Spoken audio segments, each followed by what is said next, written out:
OMG, alas Pilipinas nagpakitang gilas laban nga sa Egypt.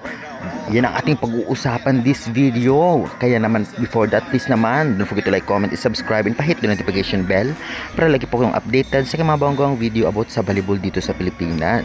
Hindi nga makapaniwala ang iba sa galing na pinalmalas ng Alas Pilipinas ngayon laban sa napakataas na ranking na Egypt. Brian Bagunas, Mark Espejo at itong si Orjales nang gawa bilang wing spikers. Grabe. Alam naman nating lahat at hindi in-expect ang performance ng Alas Pilipinas. Kahit isang set man lamang ay talaga namang grabe.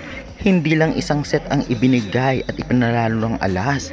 Kaya syempre, talaga namang grabe ang suporta ng fans sa mismong venue. Grabe din ang depensang pinamalas nitong si Ibanez. Syempre hindi dahil kay Rita Mar ay talaga namang maganda ang nilalaro ng Alas Pilipinas. Kaya syempre congrats din natin si Rita Mar. Syempre dahil din sa mga middles, kaya naman hirap din itong ngang Egypt sa kanila. Syempre hindi lang yan.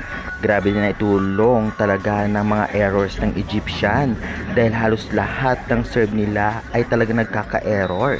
Doon pa man ay talagang nakitaan natin ang Alas Pilipinas ng galing. Grabe, isipin mo, talagang tinalo ng Egypt ang napakalakas din ng Iran na nasa rank 13. Ngayon naman ay talaga namang lumaban ang Alas dito at gitgitan talaga.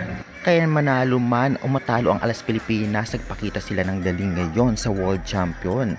Siyempre, ang mga nakaharap nila ay hindi basta-basta dahil panalo ito sa kanilang kontinente, especially ang Egypt na talagang matatangkad, malalakas pumalo ay talagang nakipagsabayan sila.